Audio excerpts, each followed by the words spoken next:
designan coordinador de GB3. Entonces a mí lo que en ese momento me tocó fue organizar toda la cuestión académica y organizativa de lo que iba a ser la implementación de la EGB3 en esta escuela, organizar todo el tema de horarios, de estos nuevos espacios curriculares que aparecieron en un diseño que la provincia ha elaborado y que nunca dejó de ser un diseño borrador, porque en realidad siempre tuvimos en la provincia de Corrientes un diseño curricular versión borrador de GB3, nunca tuvimos una versión definitiva. Y me tocó, bueno, organizar todo lo que tenía que ver con este tercer ciclo, la designación de profesores para espacios curriculares en ese momento nuevos. Por ejemplo, recuerdo mucho los espacios de opción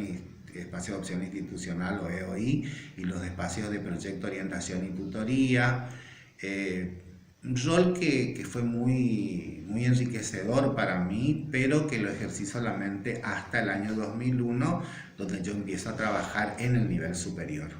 A partir del 2001, es decir, yo dejo el nivel de GB1, el de GB2, dejo la GB3, fui reemplazado por otra coordinadora en ese momento, pero ya cuando la GB3 de la Escuela Católica ya estaba toda organizada y ya me dediqué de lleno a ejercer mi rol como profesor de educación superior. ¿Recordás algunos aspectos que hayan sido dificultades o aspectos favorecedores a la hora de coordinar y organizar esa EGB3 nueva? Bueno, uno de las primeras, si tengo que hablar de debilidades de implementación de esa EGB3, la primera debilidad, vuelvo a repetir, fue el no tener un diseño curricular versión definitiva en la jurisdicción, en la provincia, siempre manejarnos con un diseño curricular que versión borrador, y dificultades sobre todo para poder entender lo que eran los nuevos espacios curriculares, porque te vuelvo a repetir, aparecen estos dos espacios que nombré anteriormente: proyecto, orientación y tutoría, y espacios de opción institucional, espacios que no estaban bien explicitados en el diseño, y por lo tanto también a nosotros se nos presentó mucha dificultad a la hora de tener que decidir qué enseñar en estos espacios. Y no solamente el qué enseñar, sino también el tema de cómo se iba a evaluar estos espacios, porque yo recuerdo que estos espacios eran evaluables con una nota conceptual y no una nota numérica. Y también respecto a otros espacios, me acuerdo el área de las ciencias naturales y el área de las ciencias sociales, dificultades hasta la hora de designar los profesores que iban a estar a cargo de estos espacios curriculares, porque hablábamos de ciencias sociales y te aparecían como que en ciencias sociales, me acuerdo que tenía una carga horaria de 5 horas y vos tenías que decidir darle 3 horas a un profesor de historia y 2 horas a un profesor de geografía, lo mismo que en ciencias naturales, las 4 o 5 horas didácticas destinadas a este espacio tenía que darle a un profesor de biología y a un profesor de física o química. Es decir, costó mucho poder entender a las ciencias sociales y a las ciencias naturales como un área.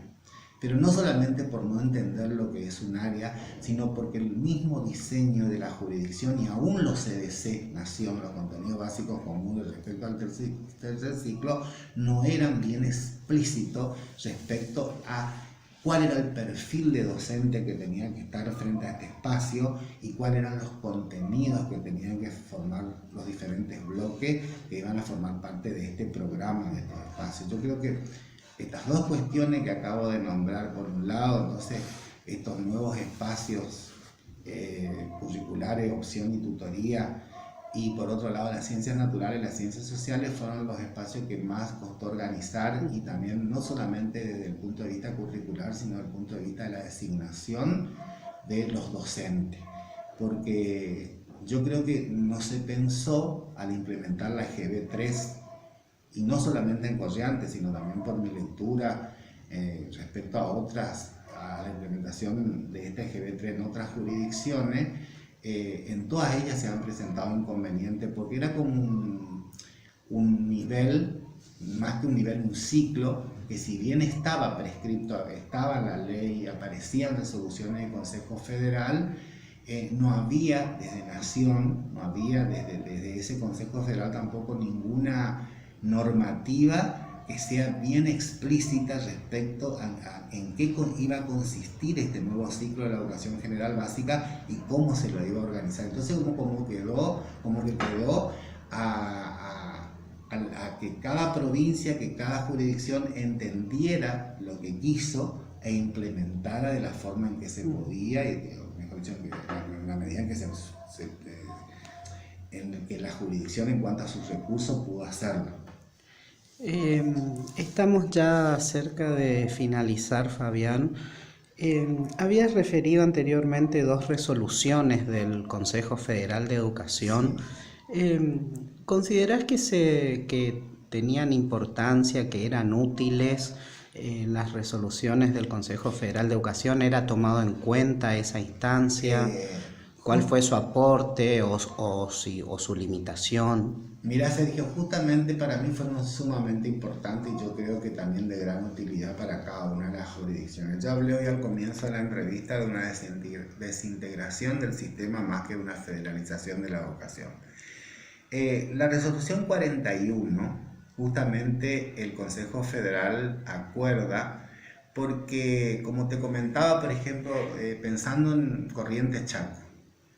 te dije anteriormente que el Chaco nunca implementa la EGB 3, siguió con su 7º grado de la escuela primaria común, y Corrientes sí implementó a partir del año 97 la EGB, el tercer ciclo de la educación general básica. Pensemos, por ejemplo, en un pase que quería pedir un alumno, un pase interjurisdiccional de un alumno de la jurisdicción Chaco a la jurisdicción Corrientes, por decirte una jurisdicción que la tenemos cerca. Por más que en ese momento se sabía que lo que era el 7º grado de la escuela primaria era equivalente al 7º año de la EGB 3, desde las resoluciones, desde lo prescripto, no era así. Es decir, se necesitaba en ese momento una resolución, una norma que homologue la vieja estructura académica con la nueva estructura académica y no se presente justamente este problema de venir de una provincia donde todavía seguía un 7º grado común a una provincia donde ya estaba implementado un 7º año de EGB 3. El chico venía con una libreta donde decía aprobó el 7º grado. Cuando llegaba a la otra jurisdicción donde estaba implementada la EGB 3, tenía que ser inscrito en un 8º año, que no era lo mismo que primer año del secundario. Entonces, si no hubiera existido esta resolución 41, donde se establece una equivalencia entre la vieja estructura académica con la nueva estructura académica, no se iba a poder ni dar el pase, ni tampoco inscribirlo a un chico que venía de una jurisdicción donde no se implementó nunca la EGB 3 a una jurisdicción donde sí se había implementado ya la EGB 3. Y respecto a la resolución 43, creo que era mucho más importante todavía, porque yo hablé hoy al comienzo de cambio en los modelos de gestión y organización, de la supervisión, de las instituciones, del aula. Hablé también de cambio en los contenidos de enseñanza. Bueno, la resolución 43 del año 95, también del Consejo Federal, prescribe cuestiones puntuales a la implementación de lo que en ese momento fueron los contenidos básicos comunes o los conocidos como CBC. Prescribían también cuestiones que tenían que ver con cómo ir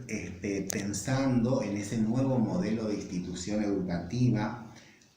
cómo implementar esa nueva manera de gestionar y organizar las instituciones educativas. Y recuerdo también que hasta cuestiones referentes a la relación institución-tutores, institución-familia, estaba planteada. Es decir, si vos por ahí tenés oportunidad de googlear y buscar estas 2 resoluciones, la 41 del año 95 y la 43, te vas a dar cuenta perfectamente de la importancia que tuvieron estas 2 resoluciones para poder llevar a la práctica estos cambios ejes de la transformación educativa de los 90. Bueno, Fabián, es lo que recuerdo, digamos. La verdad que muy enriquecedor tu testimonio sobre tu experiencia en esa época. Así que te agradecemos mucho tu aporte para poder confeccionar el trabajo final de este curso. Muchas gracias. No, gracias a vos.